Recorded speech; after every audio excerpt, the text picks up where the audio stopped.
Welcome back to our continuing coverage of Nigeria 2015's general elections live here on Channels Television. I would like to remind you that by 8 o'clock we'll be going back to the National Collation Center in Abuja. That's the visuals that are coming to you here as live pictures actually.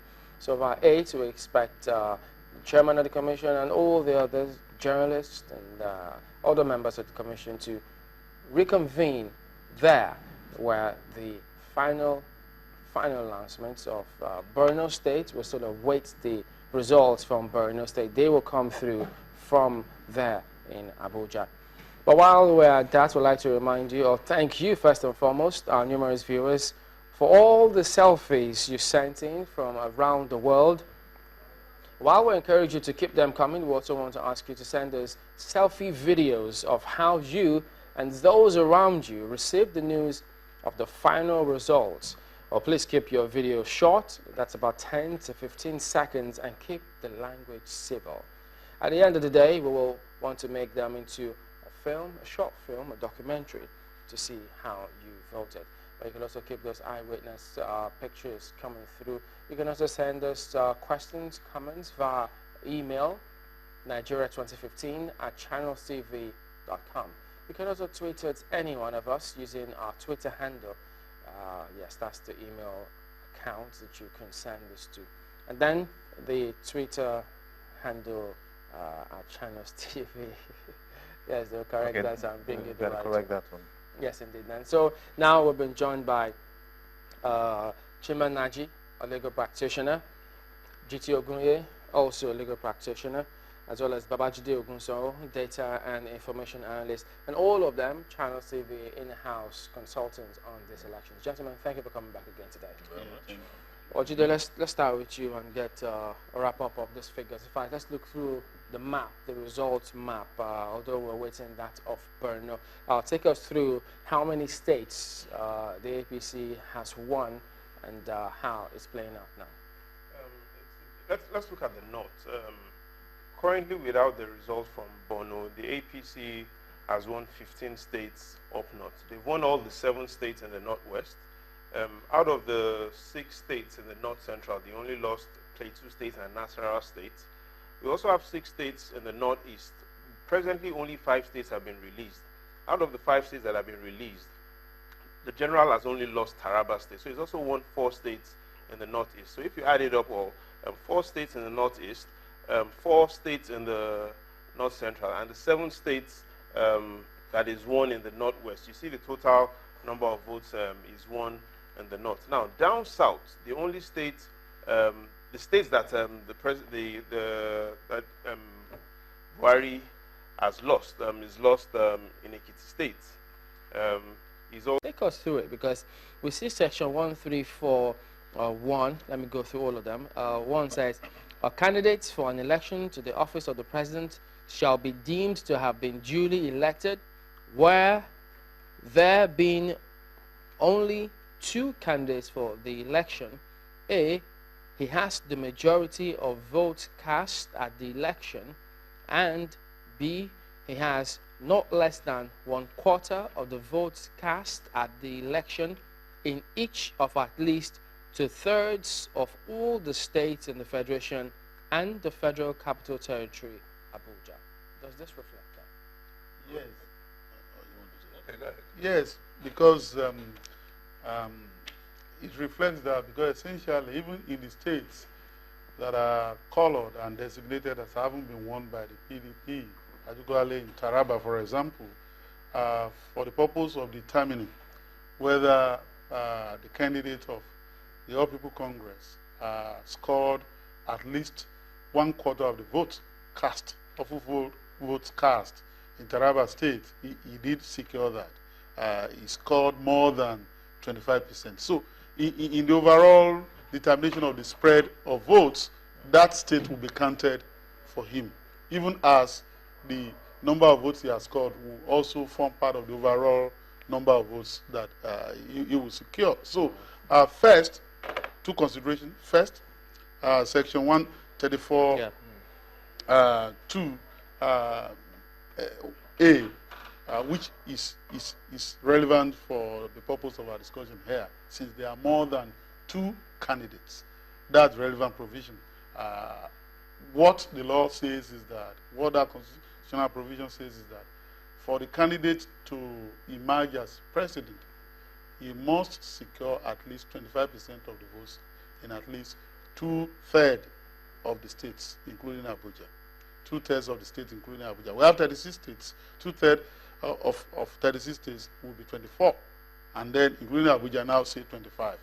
Now, thus far, the presidential candidate of the APC, who is now the presumptuous winner of this election, since he's been congratulated by the president, even while we're waiting the final tally and the official declaration of the result and certificate of return being given to him, as in this court, at least 25% of the votes in 26 states. So he presumably he was score at least 25% of the votes in 27 states. And then that candidate must also have the highest number of votes. The highest number of votes. If we have 2 candidates, that candidate must have the majority of lawful votes cast in the election. But now it's just the highest number of votes, and the General Buhari has met those requirements. For both scenarios that he's just painted, what are the figures telling us? No, it's interesting, and I'm actually interested with what the general has achieved this time around. Look at 2003 when he first contested, and let's look at the number of states that he did not get up to 25% of the votes. In all the 17 states in southern Nigeria, the general did not get 25% of the votes in 2003. Within northern Nigeria, he also did not get 25% in Taraba State. Now, in 2011, in all the southern states as well, in all the southern states in Nigeria, he did not get 25% of the votes in none of the states. Now, within the north, there are 3 states he also did not get 25%, Benue, Kwara, and Kogi. So we've seen him move from a position of total failure regarding the 25% requirement to going beyond the minimum requirement of 24 states. And I think that shows a lot of acceptance and has increased his popularity across all the zones in the country. So he's having the highest votes? He's also having the spread. Yes, 1/4% of total votes for all the... Okay, that's clear. Yes, the framers of that section of the Constitution did not make a mistake when they inserted that requirement. That it would have been possible for somebody, for example, who won about some 10 states in the north because of the number of registered voters and perhaps those who normally have voted, to have scored the highest number of votes. But because his constituency is Nigeria, you are required to have at least achieved 66.6%, so that you would have achieved certain spread that will make you the national leader that you are expected to be. Okay? Yes, the sectional leader. The whole idea is that for you to achieve that, you would have been acceptable at least at a certain minimum level. You would have campaigned also. It's not just sitting down in a particular region and conjuring up the numbers because of perhaps the passion based on sentiment or tribe or tribal sentiments and so on. So I think this time around, we know that there is a concatenation of forces that made this possible, and it was not by magic. Okay, so I congratulate the general.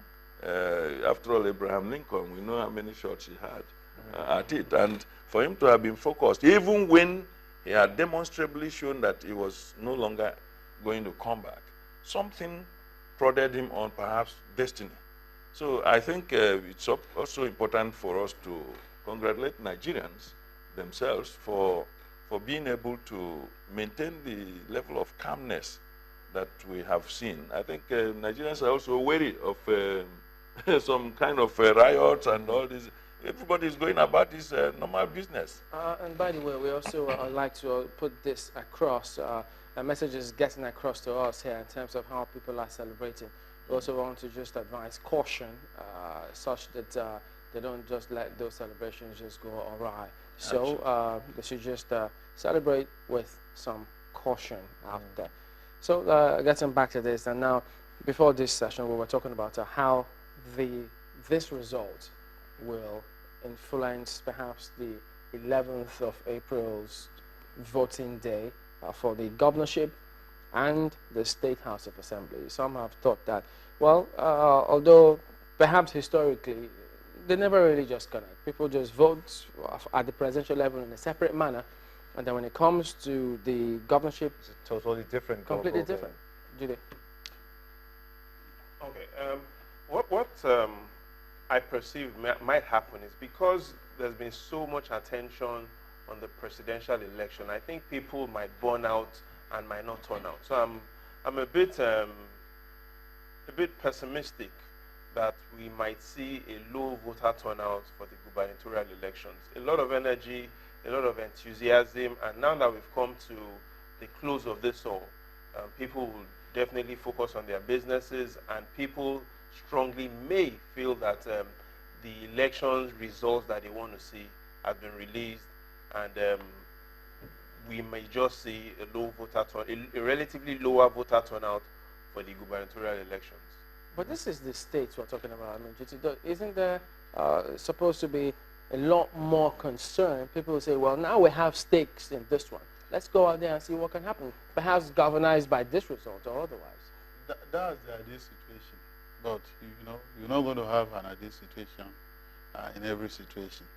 I want to say that, yes, it's possible that now that the big one is settled, that may have a rather dampening effect on the next election, so that there might be a lower voters turnout for the election overall.